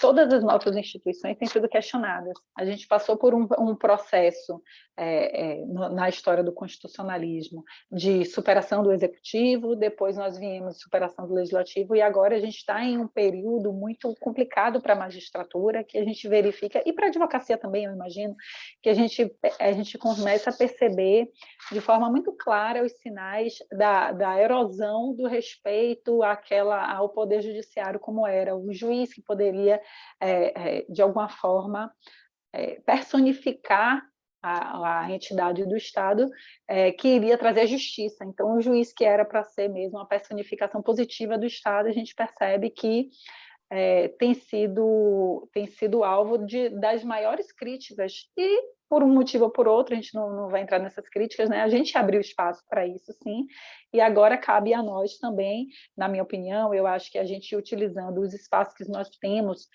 na magistratura, por exemplo, a gente tem uma função que é muito pouco utilizada, e que eu acho que a gente tem que focar muito nela, que a gente tem a função de educação da população também. Então, aqui no nosso tribunal, por exemplo, a AMATRA, ela tem um trabalho, a nossa Associação de Magistrados tem um trabalho muito bonito no TJC, que é um projeto que a gente leva a educação à população sobre temas de cidadania, porque hoje não tem nas escolas cidadania, né? Eu já não estudei na minha escola, não tinha aquele início de respeito às instituições públicas. Então, a gente tem levado isso. Eu vejo a AJUF também trabalhando muito no sentido de levar à população uma compreensão da seriedade do trabalho que é feito aqui. Eu acho que isso cabe a gente também. Tem muitas ponderações aqui, algumas ponderações ainda, inclusive sobre a questão da interpretação. Teve uma colega que levantou aqui sobre a crítica do constitucionalismo garantista de Ferraioli, e que ela faz essa crítica ao positivismo dele com o constitucionalismo principialista, e aí pergunta sobre, em relação a moral que influencia no direito. Se aqui seria para o doutor Eduardo, se o senhor defende a consideração da moral na determinação da validade e interpretação do direito, você se considera um positivista? Como resolver ou minorar a discricionariedade insuprimível que é referida por Ferraroli, pela utilização da moral como critério de validade e interpretação do direito e pela utilização do princípio em eventual choque? Eu acho que isso ainda está dentro dessas ponderações. Tem algumas outras perguntas nesse sentido, inclusive que entra também na ponderação que o doutor Eduardo fez sobre a análise econômica do direito, que tem sido utilizada como um princípio, né? Um princípio geral, praticamente, e muitas ponderações também críticas a isso. Os senhores gostariam de aprofundar algo no sentido dessa matéria? Queriam acrescentar mais algo nessa matéria do confronto entre direito e moral e como a gente pode, na interpretação, aplicação do direito, minorar pelo menos essa discricionariedade que é insuprimível da moral? Eu acredito que, enfim, não quero repetir aquilo que falei na minha explanação, mas sobre a pergunta se eu me considero um positivista ou não, eu tenho muita dificuldade com esses rótulos e com essas classificações. Eu acho que eles são muito insuficientes, e também eu tenho um viés muito prático. Eu sou um juiz, né? Eu sou um juiz, eu não sou um filósofo do direito, né? Talvez eu tenha uma inclinação, hoje, no estado atual da prática forense, para o que se chama de positivismo, né? Com certeza eu tenho mais um apreço pela segurança jurídica, pela previsibilidade do direito, por um certo grau de certeza que as regras dá, né? Em contraposição aos princípios, né? Que trazem mais incerteza e menos previsibilidade. E sobre essa influência de moral e direito, que também foi abordado antes, da conversão do imoral em ilícito, eu tenho uma preocupação muito grande em relação a isso. Eu não sou um filósofo do direito para ter um pensamento acabado e completo em relação ao tema, mas a gente sempre tem que pensar nos vários usos possíveis. Muitas vezes, quando tratamos de uma questão assim, a gente pensa em algo que a gente olha e diz, olha, seria importante até que a moral fosse, que o direito fosse vinculado pela moral, porque a pessoa está pensando em uma situação X, né? Mas vamos pensar em outras situações. Imagine, né? Hoje em dia a gente vive uma revolução de costumes, uma revolução de conceito de família, de casamento, de sexualidade e tudo mais. Esses temas sempre foram temas vinculados à moral, mas eu entendo que o Estado não tenha que se meter nisso, né? Isso é um assunto privado das pessoas, e volto aqui novamente àquela questão de que é preciso que existam espaços livres do direito, que ninguém venha interferir e meter a colher. Agora, se eu abro o direito para a moral, né, pensando em coisas boas que podem advir disso, mas quem me garante que não vai ter daqui a pouco um judiciário moralista controlando a vida privada das pessoas, controlando a vida sexual das pessoas, controlando até, eventualmente, a partir de concepções morais e religiosas, porque a questão de religião já foi muito comentada para, né, nomeação de ministros do Supremo. Então, eu diria o seguinte, vamos deixar a moral de um lado e o direito de outro, né? A moral, ela vai influenciar na construção do direito, nos debates, no parlamento. Por exemplo, é proibido o pai casar com a filha. Por quê? Tem várias teses, mas existe uma concepção moral de que isso é errado, e isso foi convertido em lei. Agora, uma coisa bem diferente é o judiciário, sem nenhum tipo de intermediação legislativa, resolver usar a moral como critério de decisão, né? Seria o que eu poderia dizer agora nesse momento. E só para pegar o gancho, doutora Clarice, eu desceria um degrau. Eu acho que, além de questões que o Estado não deve se meter, são questões que não deveriam ser jurisdicionalizadas, né? Por exemplo, recentemente a gente tem eu até escrevi um artigo e recebi a crítica, e eu acho que é necessário isso para a evolução e desenvolvimento, mas eu escrevi um artigo contra aquela teoria do abandono afetivo, né? Que é aquele caso daquele pai que teve uma filha fora do casamento, né? Ele era o fazendeiro, teve uma filha com uma funcionária da fazenda, entraram com ação de pensão, alimentos, né? Ele foi condenado, ele pagou a vida inteira o alimentos, e quando ela já era grande, ela entrou com uma ação por não ter tido o direito da convivência com ele. E no STJ a tese foi acolhida, e ele foi condenado, na época, acho que 200 salários por abandono afetivo. E assim, eventualmente, que a falta da figura paterna, a gente sabe como é complicada, mas, às vezes, a presença ela pode ser pior.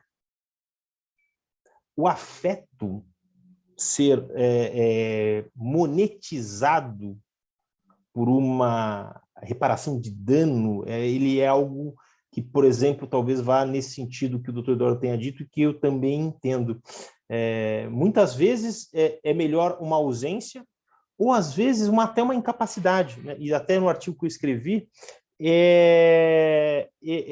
eu coloquei na hipótese de ser um pai aí perverso, né? Que é aquele que ele não tem o sentimento, ele não sente culpa, é uma estrutura psíquica mais complexa, mas ele não sente culpa, ele não tem relações afetivas de laços mais contínuos. Então, ele pode ser uma presença dele pode ser mais complicada para aquela filha. Então, como é que você indeniza essa filha por uma ausência? Veja, o afeto, será que ele é necessário ser tornado conflituoso na esfera judicial? É possível? Alguns assuntos são da ordem privada mesmo. Moralmente, você pode condenar, falar, poxa, aquela menina ou aquele menino viveu a vida sem o pai. Então, é uma discussão da questão moral, mas o judiciário não pode vir na função do pai, né, da figura simbólica do pai, do totem. E aí, só para voltar que eu mantive toda a minha fala na teoria freudiana, então pensando em totem tabu, né, não pode o poder judiciário entrar no lugar do totem e resolver qualquer conflito, que às vezes vai ter apenas base moral e não jurídica. Uma colega até ponderou aqui, doutor Rodrigo, colocando assim que a ausência do afeto gerou ampliação do custo de terapia, não seria passível de monetização, o dano, inclusive material, pelo abandono afetivo? Eu acho que sim, mas assim, aí todos nós teríamos direito de indenização dos nossos pais, porque eles erraram em alguma forma, ausentes ou presentes, e nós temos que pagar para os nossos filhos, porque a terapia eu vejo que é necessária para todos. O Freud diz que todos têm uma terapia que caiba. Pode ser a psicanálise, pode ser a reichiana, pode ser junguiana, mas o pai e a mãe, eles são seres falhos por natureza, porque falharam com eles e eles precisam dessas falhas para se entender sujeitos. Quando a gente chega nessa lógica, eu trabalho e chego em casa, eu fico uma semana fora, muito mais tranquilo, porque quando eu voltar, eu vou aquele tempo que eu estou com a minha filha, eu vou ser um bom pai. Então, mas essa ausência de uma semana, essa ausência, para ela vai ser pesado. Né? Por que você não está aqui? Por que você não vê? Por que você não buscou na escola? Então, essa situação, de certa forma, é necessário para a formação do sujeito em lidar com a frustração. Então, se fosse possível, talvez a gente devesse ter até uma bolsa-terapia, né, para que todo mundo pudesse ter direito a fazer um certo tipo de trabalho para superar essa questão de uma culpa que a gente atribui a essas figuras. Estando eles mais presentes ou mais ausentes, sempre vai ter alguma coisinha que vai ter faltado. Eu concordo que todos nós deveríamos ter direito a fazer terapia, porque realmente quando a gente mergulha nessas questões, a gente consegue solucionar não apenas as problemáticas do nosso trabalho, não digo só no trabalho jurídico, né, em cada lugar onde a pessoa está, mas até os problemas pessoais da gente, que a gente leva para as nossas relações. Eu acho que todos deveríamos fazer terapia, sim. Sobre a questão específica do dano moral por abandono afetivo, eu vi aqui algumas ponderações e também concordo que toda a evolução em torno do dano moral, ela foi longa. Então, durante muito tempo, o questionamento era justamente esse, no sentido de que a moral não tinha como ser monetizada, a gente não tinha como trazer. Então, existe uma evolução. Eu não conheço de forma profunda a decisão que gerou a indenização pelo dano moral por abandono afetivo, especificamente, mas eu vejo que nas relações sociais elas se tornaram cada vez mais complexas, e a compreensão do direito também, ela foi caminhando e tem caminhado aos poucos para conseguir compreender e colocar nas caixinhas as responsabilidades assumidas por cada relação, por cada parte nas relações. E a gente tem caminhado em torno disso, e como é bom que a jurisprudência, na minha opinião, ela seja construída assim desde o primeiro grau e vá se firmando, chegando a um momento de fixação de precedentes, porque, de fato, se nós temos aqui, nesse debate, né, um ponto que surgiu do abandono afetivo, várias posições diferentes em relação a quantas outras questões nós também temos posicionamentos diferentes. E o que isso vai chegar para o público em geral, para o jurisdicionado, que é o nosso cliente, né, que é o consumidor do serviço que nós estamos prestando. Qual é a sensação de respeito e de segurança jurídica que eu vou ter diante de uma criação de um precedente, algo que não existia antes e agora surgiu um novo posicionamento? Então, como é que o magistrado poderia garantir, ou pelo menos tentar minorar essa sensação de insegurança nessas situações de criação de novos precedentes, criação de um novo posicionamento? É algo novo, nós surgimos agora, dano moral, agora não, mas assim, na posição, surgiu o dano moral, agora um dano moral por abandono afetivo. Outras questões que surgem, que a gente verifica na relação laboral especialmente, que não é tão presa, doutor Eduardo, a tipos penais, que eu imagino que o juiz federal, o juiz comum, ele, por trabalhar com o direito criminal, ele é muito mais preso a algo que foi exatamente legalizado, especificado.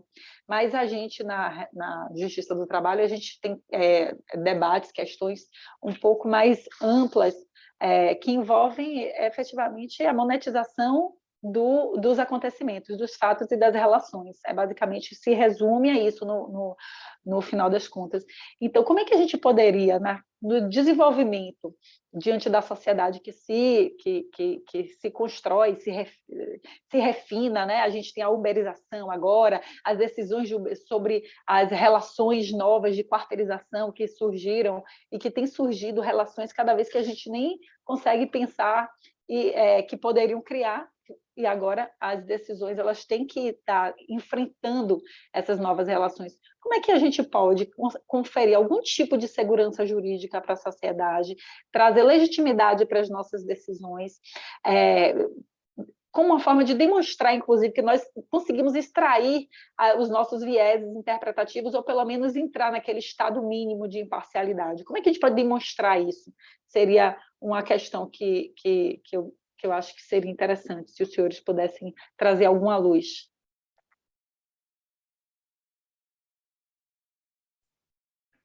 Eu acho, Clarissa, que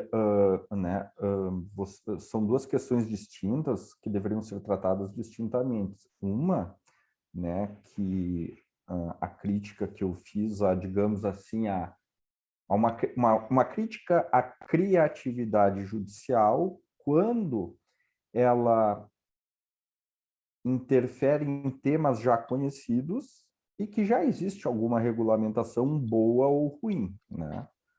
Outra questão que você trouxe agora são fatos novos, né? E o juiz ele não tem o direito de não decidir, né? O juiz tem que decidir, né? Por exemplo, surge a internet, não tem lei sobre internet, e o juiz vai ter que criar uma decisão, ou você falou agora, né, da expressão uberização, né, surgem essas situações novas, e a gente vai ter que enquadrar ali no que é possível. Eu acho que se tivéssemos uma tradição jurídica de uma aplicação mais técnica do direito, com conceitos jurídicos com algum grau de precisão, nós teríamos assim a possibilidade de prever mais ou menos em que linha iria o judiciário quando surge uma questão nova dessas, como a uberização ou a internet, etc. A internet eu já sei que hoje em dia existe legislação, mas enfim. O que eu vejo, e isso é que eu acho preocupante, e que talvez isso seja também provocado pela grande quantidade de processos que nós temos na justiça, e essa crítica eu já ouvi de outras pessoas, é que a gente não encontra, digamos assim, parâmetros decisórios. Por exemplo, algum colega aqui comentou, né, que a análise econômica do direito é usada de forma setorial, foi essa expressão. Então, é mais ou menos assim. Um dia, né, o judiciário vai lá e adota uma linha de pensamento X. Depois, numa outra questão, e sem muita explicação, ele adota uma linha de pensamento Y. Isso acontece. Um dia o judiciário dá uma decisão dizendo, não, nós temos a lei e nós temos que nos ater aos limites semânticos da lei. Isso eu já li, tá?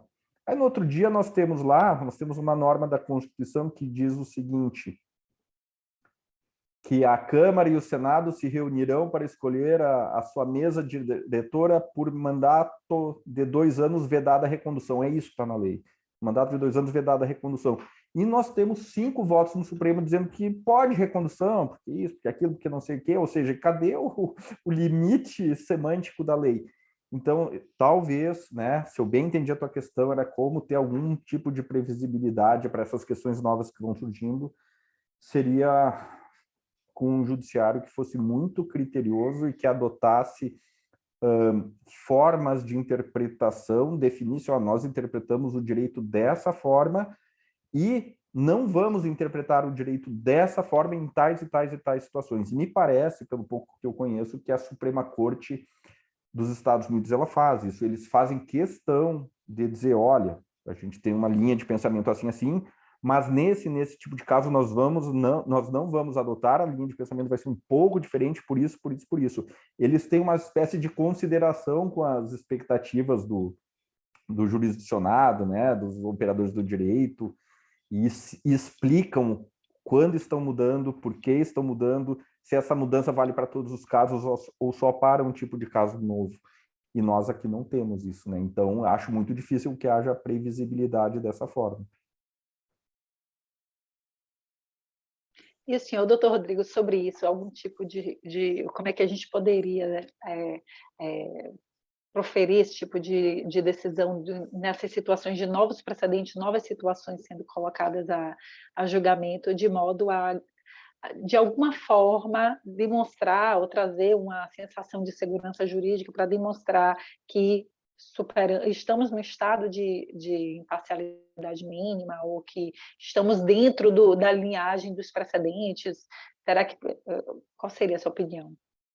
Essa questão da superação do precedente, do overruling, né, é uma situação bem complexa, ela é delicada, né, até o máximo que eu cheguei a investigar na Corte Americana, então tem toda essa situação. Existe também, normalmente, a suspensão dos processos, né, falou, olha, a gente vai tender a mudar de opinião, então aí há uma orientação até de suspensão dos processos, então é uma coisa delicada, porque é o momento que se você tem segurança jurídica, e você vai fazer uma mudança dessa, é uma mudança de base.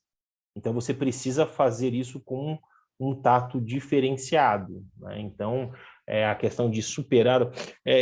quando você começou a pergunta para o Eduardo, ficou na mente... Eu não trato nem especificamente, desculpa interromper, exatamente de superação, mas mesmo de criação do direito, né, como foi ponderado, não necessariamente a superação, mas a criação para abarcar essas novas situações das relações que vão sendo formadas. Obviamente, se a gente não tem um regramento específico, a gente tem a inafastabilidade do poder jurisdicional, né? Então, tem que ser resolvido o conflito pelo próprio judiciário. Se houver um esgotamento ali do contraditório, da ampla defesa, se houver toda uma descrição que não há um regramento específico, se houver também a questão do porquê da aplicação do princípio e de qual a sua extensão, até com as novas regras de introdução das leis civis brasileiras, né, que era aquela antiga lei da introdução ao Código Civil, se houver talvez uma estrutura técnica nessa decisão, é quase como se mostrasse ali um esgotamento, ou na verdade um caminho que o julgador fez para sair de um estado mínimo, do estado natural para um estado mínimo de imparcialidade. Eu acho que aqui a questão da fundamentação da decisão, ela vem como um instrumento possível de ser demonstrado diante dessas situações atípicas, mais complexas, a própria imparcialidade do jogador. Tem só um elemento que eu queria trazer, Clarice, acho que é da pergunta anterior, como demonstrar que está sendo feito, ou que o jogador está tendo essa posição imparcial. Na prática é difícil até eu conseguir contribuir, porque eu atuo mais como árbitro, mas uma das perguntas que eu sugeri até na Câmara que eu atuo, você como árbitro decidiria contrário à sua doutrina? Porque muitos árbitros, eles são já doutrinadores, né? Então eles já têm uma linha de pesquisa pronta, como eu tenho na questão da psicanálise, como o Eduardo tem na questão do neoconstitucionalismo. Aí a pergunta que eu sugeri que fosse incluído na adesão do árbitro, falou, você seria capaz de decidir contrário à sua doutrina? E que o dever de revelação aí para mim é uma coisa reveladora e libertadora. Porque às vezes você pode ter alguma situação ali mais presa, mais apegada, mais engessada, com alguma questão até moral, mas no momento em que você revela, fala assim, eu sou protestante. E aquilo está ali, aquilo me liberta, eu posso votar contra uma regra protestante. Porque eu declarei, porque eu me libertei, e aí eu tenho uma capacidade, eu tenho uma doutrina sobre o caso, mas eu tenho a capacidade de decidir contra. Então, não, se eu for citado no meio do caso da arbitragem, não tem problema. Eu tô o dever de revelação do árbitro aí nessa situação é libertadora. Sim, eu concordo.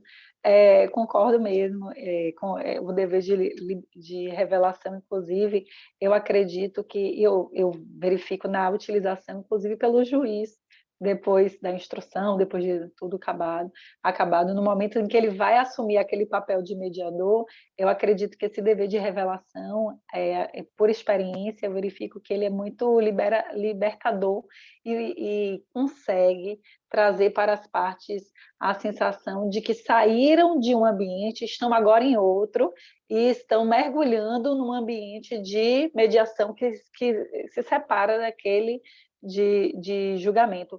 Mas, claro, considerando todas as ponderações, a gente verifica que é muito difícil, de fato, realizar todos os aspectos de uma mediação pelo julgador, não teria como aprofundar tanto.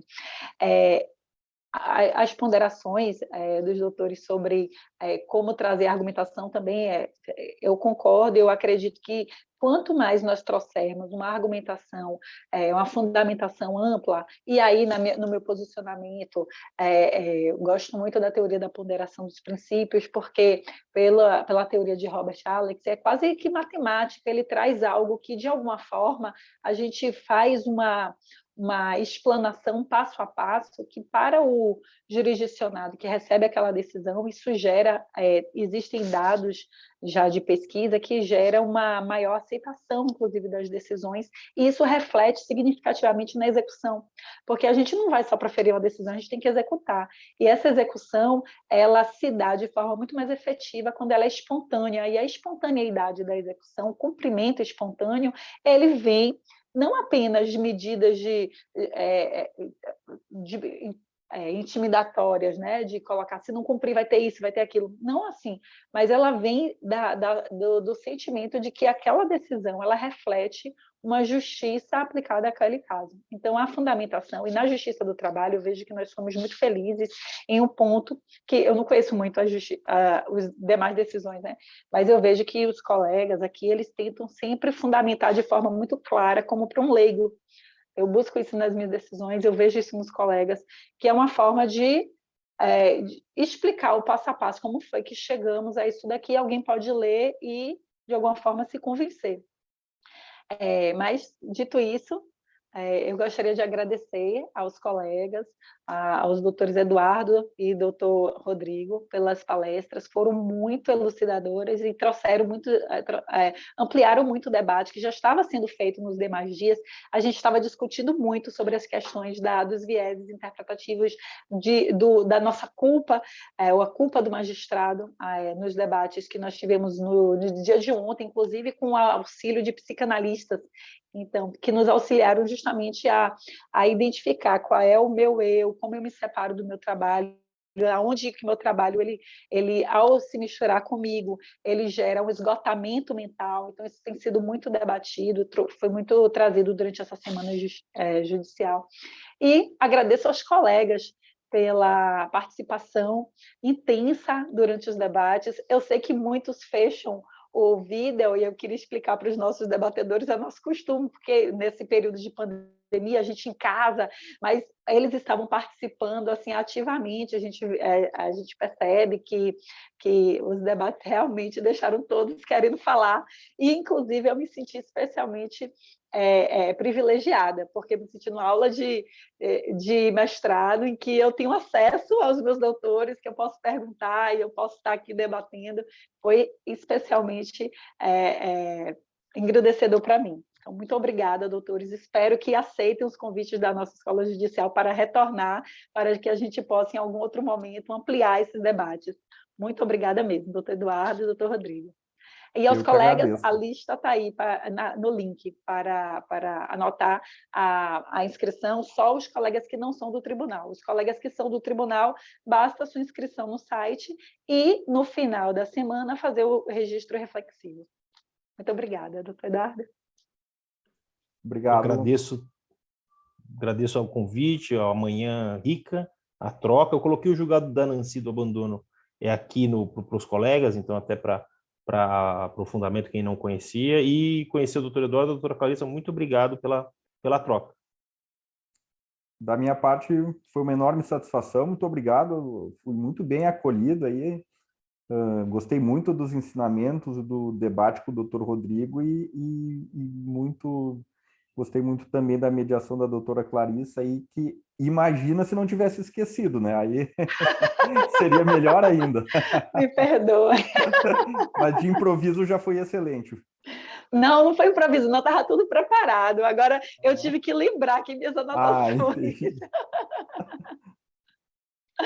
Tchau, e obrigado pela acolhida de todos. Até à tarde, colegas. Até logo. Logo.